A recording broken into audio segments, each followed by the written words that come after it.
नमस्कार, आजाद संवाद मीडिया में आपका स्वागत है। हम लोगों की आवाज़ रमेश पटेल।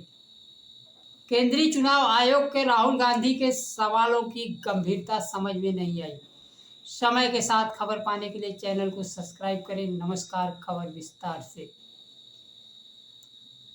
भारत जैसे विशाल देश में जहां प्रतिदिन चुनाव प्रक्रिया चलती रहती है, उस देश में चुनाव आयोग की विश्वसनीयता खत्म कर संदेह के घेरे में लाने वाला चुनाव आयोग खुद जिम्मेदार है। आज उपराष्ट्रपति का चुनाव हो रहा है, जो कि बैलेट पेपर से हो रहा है। देश की जनता का संदेह पहले ईवीएम पर था कि ईवीएम से चोरी की जाती है, लेकिन आज तो पूरा चुनाव आयोग ईवीएम, मतों की गिनती, वोट काटना, वोट बढ़ाना,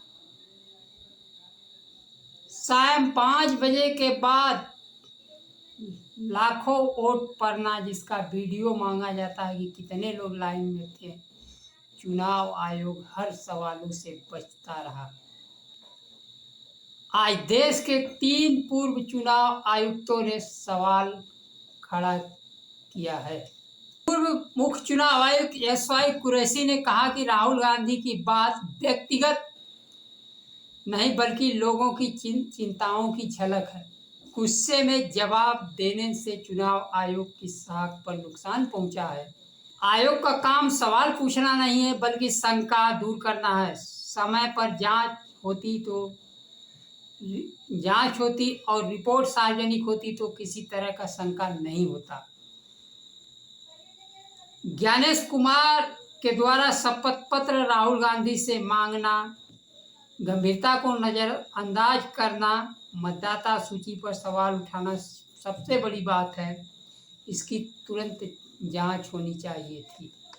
यह मामला बिहार में चल रहा है। बिहार में मतदाता सूची के विशेष गहन पुनरीक्षण को लेकर चुनाव आयोग मतदाताओं से ऐसे प्रमाण पत्र मांगा है जो राज्य के 70% मतदाताओं के पास थे ही नहीं। करोड़ों मतदाताओं के नाम मतदाता सूची से हटाने की बात कही जाने लगी। उच्चतम न्यायालय में एसआईआर को लेकर पहली सुनवाई में 11 दस्तावेजों के अलावा आधार कार्ड, मतदाता पहचान पत्र, राशन कार्ड मानने की सलाह दी गई। कोर्ट की सलाह को चुनाव आयोग ने नहीं माना। उसके बाद कोर्ट का निर्देश आया, जिसे भी नहीं माना। अब कोर्ट का आदेश आ गया। पहचान प्रमाण पत्र के रूप में आधार कार्ड स्वीकार किया जाएगा। साथ ही चुनाव आयोग को निर्देश जारी करने को कहा, जिसे अधिकारी पहचान पत्र के रूप में आधार को स्वीकार करें। जो काम बिना कोर्ट के आदेश का हो जाना चाहिए था, उसे चुनाव आयोग की भारतीय जनता पार्टी को लाभ पहुंचाने के लिए गरीब, पिछड़े, शोषित, दलित, मुसलमानों के वोट काटने का जरिया खोज रहा था। न्यायाधीश सूर्यकांत और न्यायाधीश जयमाल्या बागची की पीठ ने फैसला सुनाया।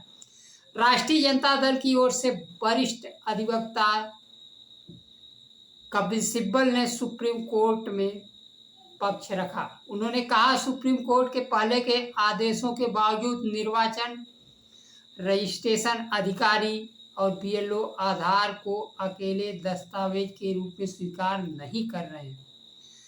कोर्ट में उन मतदाताओं के शपथ पत्र दिए गए जिनके आधार स्वीकार नहीं किए गए। चुनाव आयोग कोर्ट को तो आश्वासन देता रहा, लेकिन जमीन पर उसका पहले वाला आदेश चलता रहा, जिससे आधार के साथ 11 दस्तावेजों में कोई एक मांगा जाता रहा। साथ ही कोर्ट ने आधार स्वीकार करने की समय सीमा भी बढ़ा दी।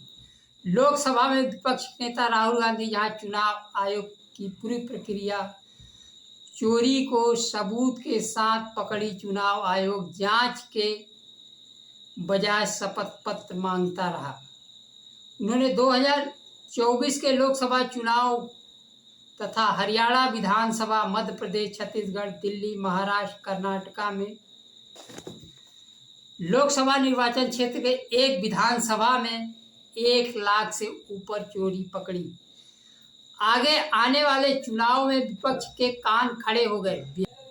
बिहार में वोट चोरी के खिलाफ वोटर अधिकार यात्रा 17 अगस्त से 1 सितंबर तक इंडिया गठबंधन के नेताओं ने निकाली। जहां इंडिया गठबंधन के नेता सशंकित थे कि दलितों, पिछड़ों, आदिवासियों और मुसलमानों के वोट काटकर भारतीय जनता पार्टी को जिताने का काम किया जा रहा है, वहीं एनडीए गठबंधन के भारतीय जनता पार्टी, जेडीयू, लोक जनशक्ति पार्टी और हम पार्टी के नेता चिराग पासवान, नीतीश कुमार, जीतन राम मांझी पुरजोर तरीके से चुनाव आयोग की बचाव करती रही। वहीं सुप्रीम कोर्ट तक राहुल गांधी के वोट चोरी की बातों पर मोहर लगती रही। चुनाव आयोग चुनाव में कैसे भारतीय जनता पार्टी का मदद करता है, खुलेआम प्रधानमंत्री के खिलाफ वोट चोर गद्दी छोड़कर नारा लगे, लेकिन प्रधानमंत्री के तरफ से कोई जवाब नहीं आया। पहले मतदाताओं को ईवीएम पर शक था, अब तो पूरी चुनाव प्रक्रिया ही चोरी की लगती है। मतदान के बाद वोट बढ़ाने का खेल, मतदाता सूची वीडियोग्राफी न देना चुनाव आयोग पर चोरी के शक को मजबूत करता है। यह केवल वोट चोरी का ही मसला नहीं है। वोट चोरी से बनी सरकार जनता के प्रति जवाबदेह नहीं होती। वह जनता के लिए शोषण का काम करती है। जहां दलितों, पिछड़ों के आरक्षण, नौकरी पर सरकार अब भी चुप है। अगर इनके वोटों की ज़रूरत होती तो वह इनके हक में फैसला लेती। अब समय आ गया कि प्रत्येक जनता अपने वोट की रक्षा करे और मतदान के द्वारा अपनी सरकार और जवाबदेह सरकार बनाए। आज के लिए बस इतना ही। नमस्कार। जय संविधान।